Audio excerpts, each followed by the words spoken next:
everyone! Today I will be discussing the 6 things that I looked for when I was trying to find my best fit in doctoral programs.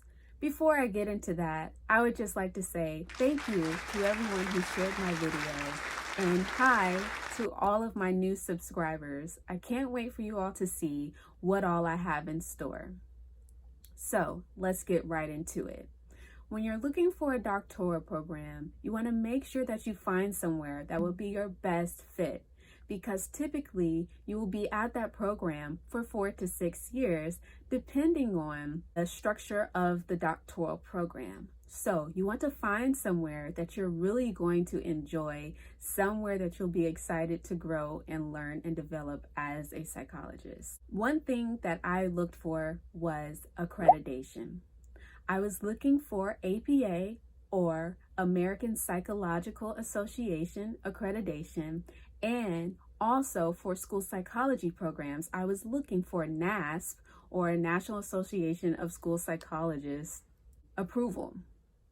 The reason for this is that those two ensures that the program is of high quality and appropriate for my professional goals. Many of the internships at the doctoral level require students to come from APA approved doctoral programs. Also, many jobs require you to be a graduate of an APA approved program. Those two components were very important to me in my professional goals and where I wanted to see myself grow.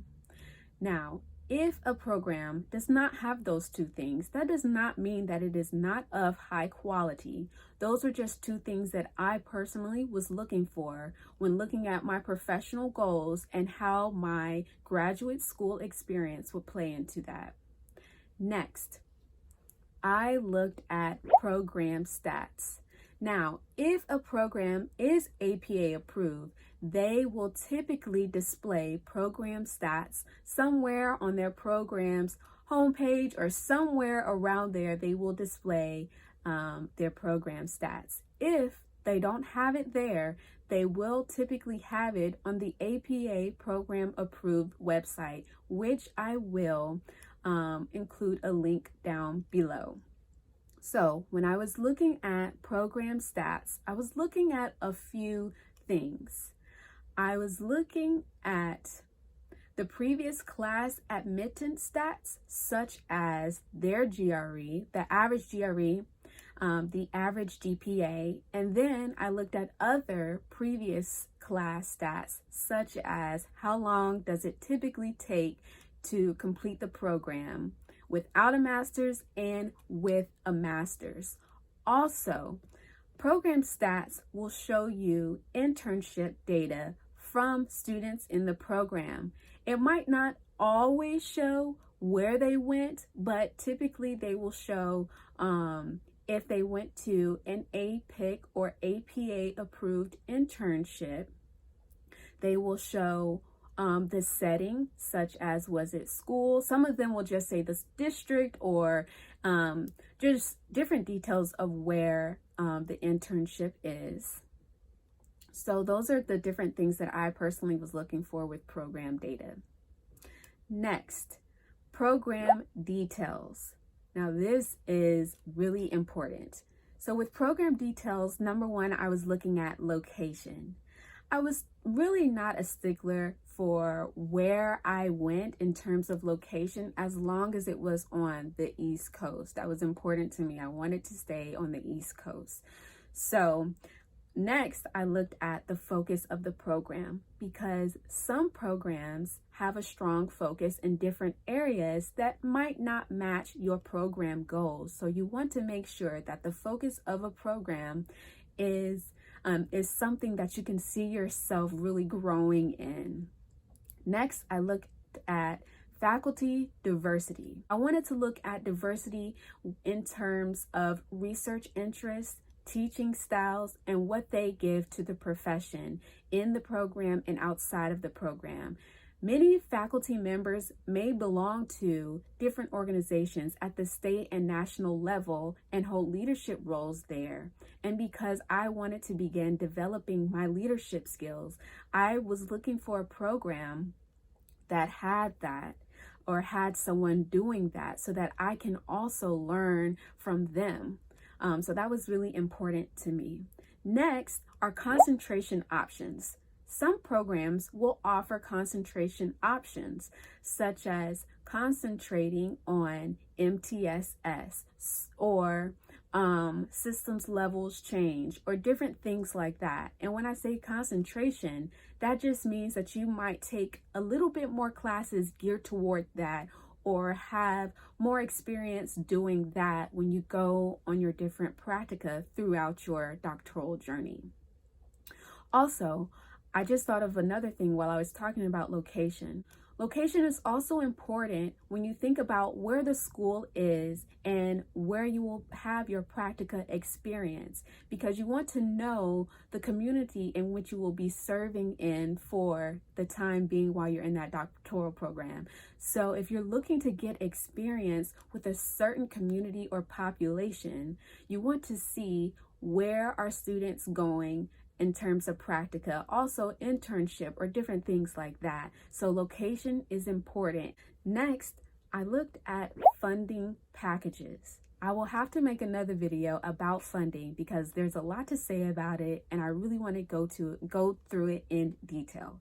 But when I was looking at programs and trying to find my best fit, I wanted to see what financial options and what funding was available to their doctoral programs. Typically, those options were graduate assistantships, whether that be a research assistantship, teaching assistantship, or graduate professional assistantship, which is something just a little bit different because it can be outside of the program. So you might work in advising in the psychology department, or you might work in a different department or things like that. Also, I was looking for fellowship opportunities. Sometimes those fellowship opportunities are at the graduate school level, meaning that the fellowship may not come from the school psychology program itself, but it might come from the graduate school of that school. And so I just wanted to see, had any other student within the program gotten a fellowship or different things like that. So that was important to me.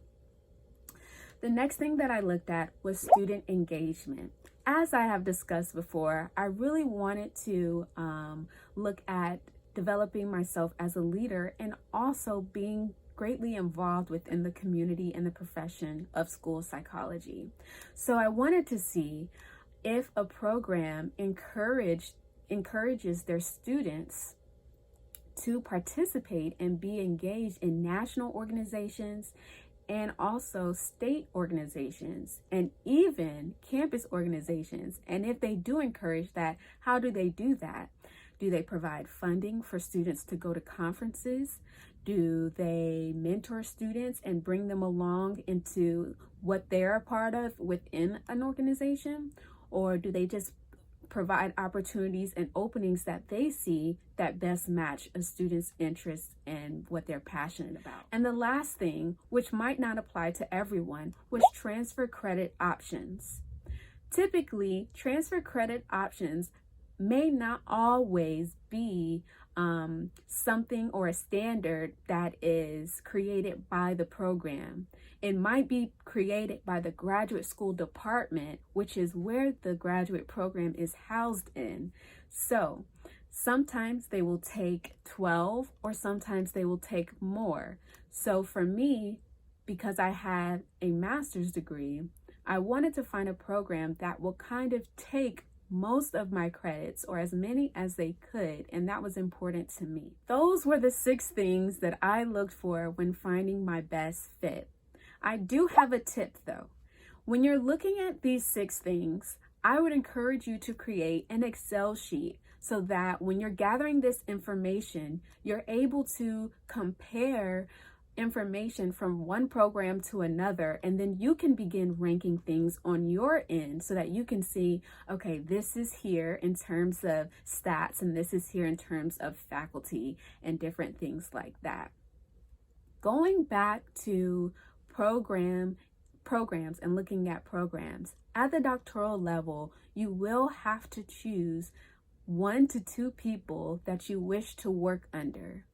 And what that means is that person becomes your advisor or your mentor and helps you in your research as you go along. And sometimes you'll be working in their research lab or becoming their TA.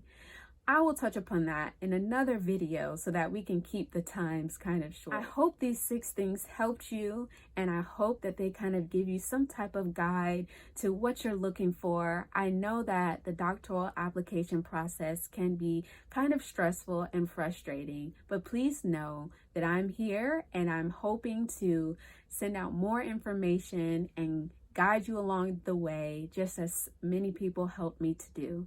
Thank you all, and I'll see you all next week. Bye-bye.